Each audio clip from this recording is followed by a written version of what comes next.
بسم الله الرحمن الرحيم. اول شيء بارك لجمهورنا الغالي اللي احنا ذيك اللعبه يمكن حزن شوي علينا. هاي اللعبه ان شاء الله اخذنا الثلاث نقاط ردناهن. مبروك لهم، مبروك الهيئه الاداريه مالتنا، مبروك للاعبين الابطال، مبروك الكادر التدريبي، مبروك للكل. مباراه مو سهله. فريق الكهرباء فريق محترم يمتلك عناصر من اللاعبين الجيدين.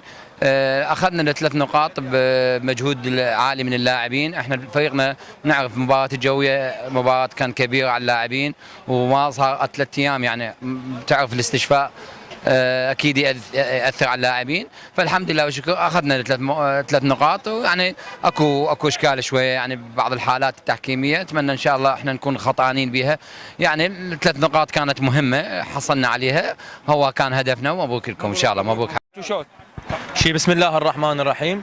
ألف مبروك لنادينا هارد لك النادي الكهرباء.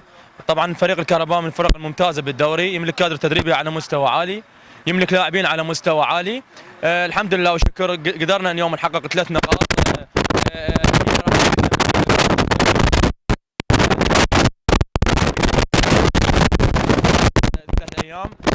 عرفنا نقاط القوة ونقاط الضعف عند نادي الكهرباء، وقدرنا الحمد لله وشكر رب العالمين يوفقنا اليوم. اكيد تنتظرنا مباريات صعبه، تنتظرنا تحديات صعبه بالمرحله الثانيه.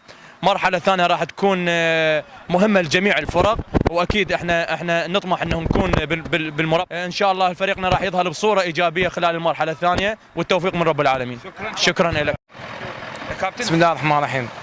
يعني بداية مبروك لفريق النجف. اعتقد انه مباراة يعني مباراة سريعة، مباراة جميلة، صارت بها اكثر من هجمة. فريق النجف فريق محترم خاصة في ملعبه، يعني كادر محترم. غيروا بعد قدوم كابتن غني شهد بشكل الفريق، وهذا شكل واضح حقيقة.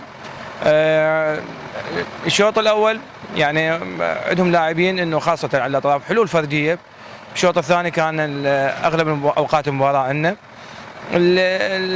يعني اللي ما جاي يسعفنا ممكن توفيق، ممكن مبادره، انه نهايتنا على الهدف ما تكون بالشكل الصحيح.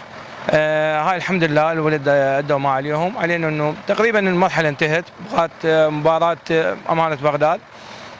ان شاء الله يعني انه نعمل على الاخطاء اللي وقع بها اللاعبين، وان شاء الله يعني نرجع مثل ما يعني عرفنا جمهورنا.